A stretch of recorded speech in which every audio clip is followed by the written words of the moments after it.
A movie that's a ritual in disguise? That can't be true, can it?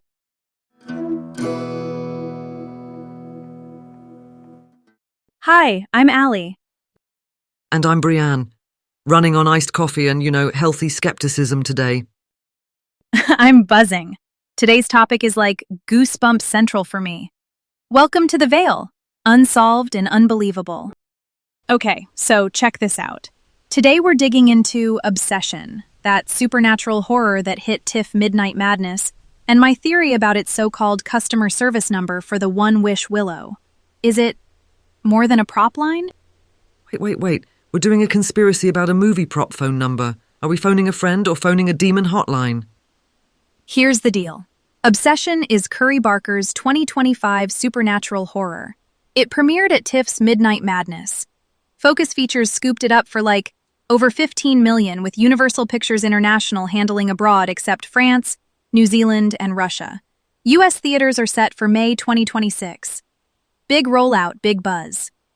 Plot sprint. Baron Bear Bailey works at a music store, buys this creepy novelty toy, the One Wish Willow, and wishes his childhood friend Nikki would love him more than anyone. Classic monkey's paw setup. The catch is brutal. The wish only ends when the wisher or the subject dies. It turns affection into a trap. Seriously though, can you imagine signing that contract with the universe? Cast is tight. Michael Johnston as Bear, Indy Navarrete as Nikki, Cooper Tomlinson as Ian, Megan Lawless as Sarah, and yes, Andy Richter as Carter, the boss and Sarah's dad. Critics loved Navarrete, she flickers from tender to terrifying to lucid in seconds. IndieWire gave it a B+, The Guardian 4 out of 5, IGN an 8 out of 10.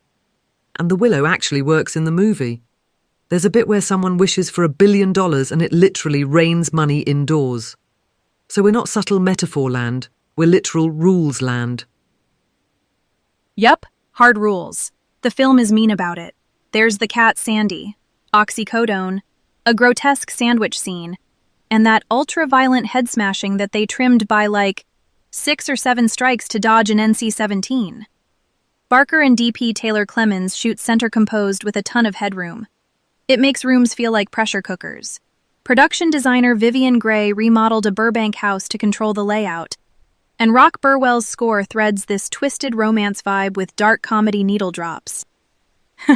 And mid-rollout, Jason Blum hops on as executive producer in December 2025, right after the teaser drops.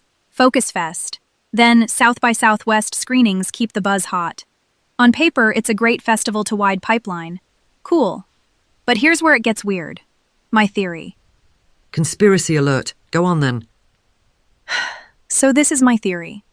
I think the One Wish Willow customer service line in the film is modeled on a real shadow hotline. A ritual in disguise. Not like summoning circles and goat skulls. More like bureaucracy as occult tech. In the movie, Bear calls the number on the box and a blasé voice tells him the terms. Even offers to connect him to the real Nikki who's just screaming. That tone. It lodges in your head. And I swear I heard that tone escape the movie. So let me get this straight. You think the fictional number was inspired by a real call center that tests people's suggestibility? Like a lab in a headset? Here's what went down. During the teaser push, I was pulling a night owl shift helping a friend QC some ad spots. Long story, tiny gig. On loop, that 30-second cut starts feeling like a spell. I kept noticing this faint, off-tempo click under the music bed. Not a room echo, like a buried phone menu tone. I isolated it, boosted it, wrote the blips as numbers. I know, pareidolia. But I dialed. A voice answers, calm as a help desk. Thank you for calling One Wish Willow support. Not a jokey ARG vibe, corporate soft and patient. I asked if this was marketing. Without missing a beat, they said, the wish ends when you die, or they do. Would you like to speak to the real you? My skin went full chicken. I hung up. I sat there listening to the computer fan like it was breathing. Or you rang a call tree for, a test build. People make ad hotlines all the time. Sorry, not sorry. 2 days later, the Jason Blum news lands. Executive producer, post-teaser. And the next asset pack we touched had that same faint tone a hair louder. like a door nudged open. Maybe I was primed, but it felt coordinated. I tried calling again with a VPN. Paris, dead. Auckland, dead. Moscow, nothing. Switch back to LA. It picks up like it's been waiting. The operator offers to file a ticket to stop me thinking about someone I shouldn't be thinking about. How would they know that unless it was literally the script? Or something else was listening?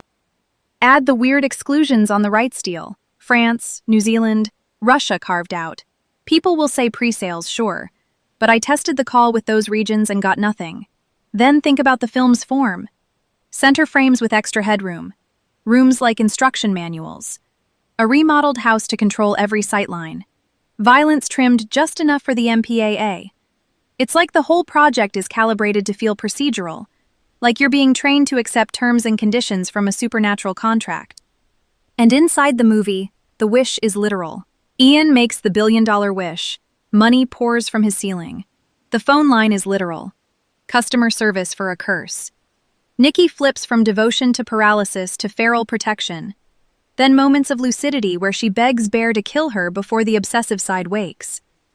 The whole thing runs on one rule. The wish ends only when one of you dies. That's not just horror. That's ritual logic. Clean, bureaucratic, merciless. Last bit and I'll breathe. The number called me back at 3:33 a.m. I didn't answer. Voicemail was just the sound of someone trying not to scream. I deleted it. For 3 days after, my head felt quiet, like something had filed a ticket on me. I know how it sounds.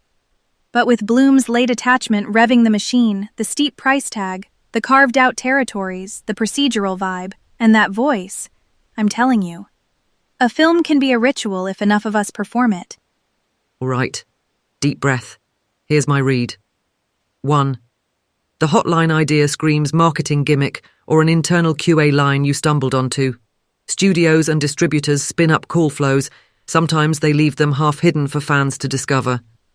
2. Jason Blum jumping on late is a brand alignment move. It happens. You attach a horror super producer to juice awareness before release. It's strategy, not sorcery. 3. Territorial exclusions. The source doesn't say why, and honestly, pre-sales or local partner deals are boringly common. France, New Zealand, Russia, someone else may have had first dibs, or the economics were odd. 4. Those buried tones.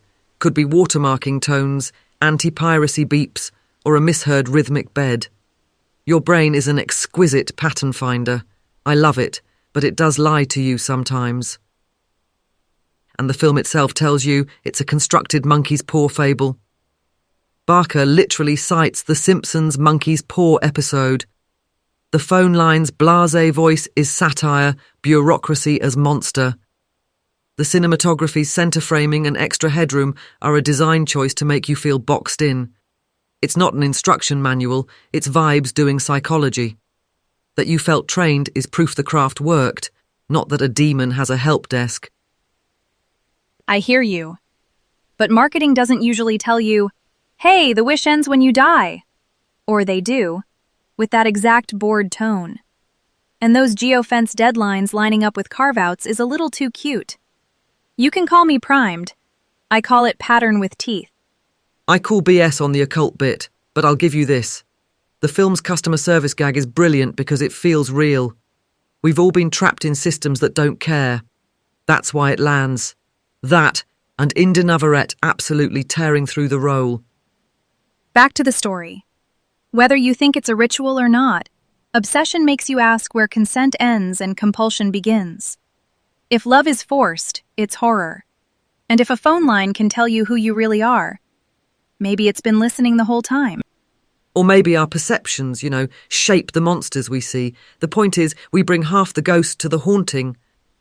Recommendation time. Watch Obsession when it hits U.S. theaters in May 2026. Go for Navarrette's performance. Stay for the way it tightens the screws with that one ruthless rule. Fans of barbarian vibes, you'll feel at home. All right, moving on to our day. I'm going to sort of not answer any mysterious phone calls and drink water like a responsible adult. I'm going to stare at my ceiling and try not to transcribe any beeps. Wish me luck. Or don't. Thank you for listening, you beautiful skeptics and believers. This was The Veil, Unsolved and Unbelievable. Keep asking questions.